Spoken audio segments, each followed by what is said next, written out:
Assembly ఎన్నికల్లో BRS కు బ్రహ్మరథం పట్టిన గ్రేటర్ హైదరాబాద్ ఓటర్లు లోక్సభ ఎన్నికల్లో ఆ పార్టీని మట్టి కల్పించారు. దీంతో ఆ పార్టీ ఘోర పరాజయాన్ని మూటగట్టుకుంది. 17 సీట్లలో ఒక్క సీటు కూడా గెలవకపోవడంతో బీఆర్ఎస్ కేల్కతమైందని ప్రత్యర్థులు పేర్కొన్నారు. 8 నియోజకవర్గాల్లో బీఆర్ఎస్ డిపాజిట్లు గల్లంతు కావడం ఆ పార్టీకి పెద్ద షాక్గా మారింది. ఈ స్థానాల్లో బీఆర్ఎస్ ఓటు బ్యాంక్ బీజేపీకి మళ్లడంతో బీజేపీ 8 స్థానాల్లో సునాయాసంగా గెలిచిందని అంటున్నారు. రాజకీయ జూదంలో పార్టీని కేసీఆర్ ఫనంగా పెట్టి ఆత్మ బలిదానం చేసుకున్నారని సీఎం రేవంత్ వ్యాఖ్యానించడం దీనికి నిదర్శనం. బీజేపీ కోసం బీఆర్ఎస్ పనిచేసిందని మజ్లిస్ నేత ఓవైసీ కూడా ఆరోపించడం చర్చనీయాంశమైంది.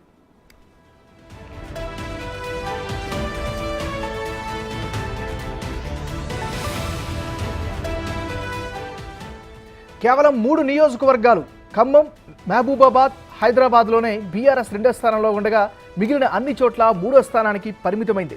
సికింద్రాబాద్, చేవెళ్ల, మల్కాజ్గిరి, జహీరాబాద్, నిజామాబాద్, మహబూబ్ నగర్, ఆదిలాబాద్, హైదరాబాద్ నియోజకవర్గాల్లో బీఆర్ఎస్కు డిపాజిట్లు కూడా దక్కలేదు. చేవెళ్ల, మల్కాజ్గిరి, జహీరాబాద్ నియోజకవర్గాల పరిధిలో మెజారిటీ అసెంబ్లీ స్థానాల్లో బీఆర్ఎస్ ఎమ్మెల్యేలే ఉన్నప్పటికీ ఎటువంటి ప్రభావం చూపించలేదు. ఖమ్మం, మహబూబాబాద్లో మాత్రమే బీఆర్ఎస్కు డిపాజిట్లు దక్కాయి. హైదరాబాద్లో బీజేపీ డిపాజిట్ దక్కించుకోగా కాంగ్రెస్, బీఆర్ఎస్ అభ్యర్థులకు డిపాజిట్లు రాలేదు.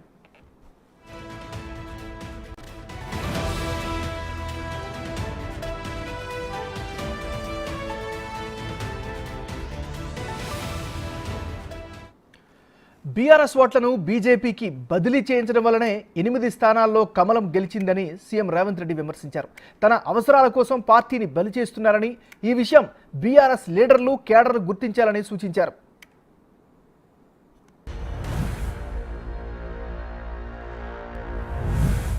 ఇప్పుడు కూడా నేను విజ్ఞప్తి చేస్తున్న బీఆర్ఎస్ ఎమ్మెల్యేలకు, at the cost of your position KCR బేరసారాలు చేసుకుంటున్నాడు బీజేపీ తోటి. ఇప్పటికైనా మీరు ఆలోచన చేసి,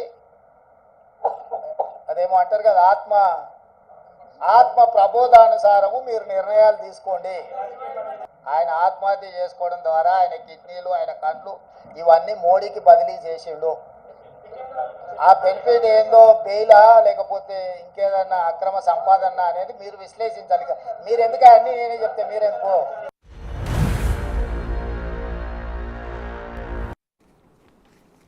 బీజేపీ గెలుపు కోసం బీఆర్ఎస్ పనిచేసిందని కుండ బద్దలు కొట్టినట్లు చెప్పారు మజ్లిస్ అధినేత అసదుద్దీన్ ఓవైసీ. ఎంపీ ఎన్నికల్లో ఈ విషయం స్పష్టమైందని చెప్పారు. ఇది చాలా తప్పుడు విధానంగా ఓవైసీ చెప్పారు. రేవంత్ రెడ్డి को मुबारकबाद देता हूं कि उनकी पार्टी 8 लोकसभा सीट पर कामयाबी हासिल की और महबूब नगर में भी हमने भी कोशिश की, कुछ 3000 वोट चिल्लर वोट से उनको कामयाबी नहीं मिली. सिकंदराबाद में मेजॉरिटी कम हुई है और अफसोस की बात यह है कि बहुत से मुकामात पर हम ये देखे हैं कि टीआरएस के लोग ओपनली बीजेपी को सपोर्ट कर रहे थे. ये भी आवाम के सामने आ गया. ये क्यों किए मेरे को नहीं मालूम. ये एज अ पॉलिटिकल स्ट्रेटजी उनकी बहुत गलत स्ट्रेटजी थी. अब इसका क्या खमियाजा उनको अदा करना पड़ेगा वो जानते हैं, मगर ये बात फैक्ट है.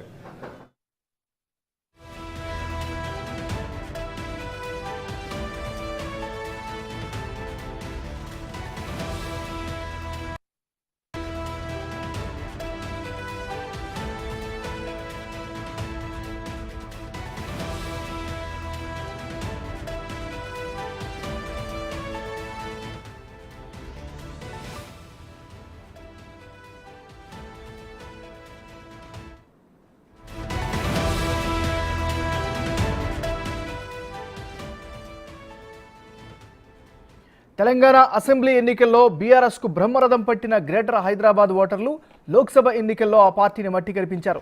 దీంతో ఆ పార్టీ ఘోర పరాజయాన్ని మూటగట్టుకుంది. 17 సీట్లలో ఒక్క సీటు కూడా గెలవకపోవడంతో బీఆర్ఎస్ కేల్కతమైందని ప్రత్యర్థులు పేర్కొంటున్నారు. 8 నియోజకవర్గాల్లో బీఆర్ఎస్ డిపాజిట్లు గల్లంతు కావడం ఆ పార్టీకి పెద్ద షాక్గా మారింది. ఈ స్థానాల్లో బీఆర్ఎస్ ఓటు బీజేపీకి మళ్లడంతో బీజేపీ 8 స్థానాల్లో సునాయాసంగా గెలుపొందిందని అంటున్నారు. రాజకీయ జూదంలో పార్టీని కేసీఆర్ పణంగా పెట్టి ఆత్మ బలిదానం చేసుకున్నారని సీఎం రేవంత్ వ్యాఖ్యానించడం దీనికి నిదర్శనం. బీజేపీ కోసం బీఆర్ఎస్ పనిచేసిందని మజ్లిస్ నేత ఓవైసీ కూడా ఆరోపించడం చర్చనీయాంశమైంది.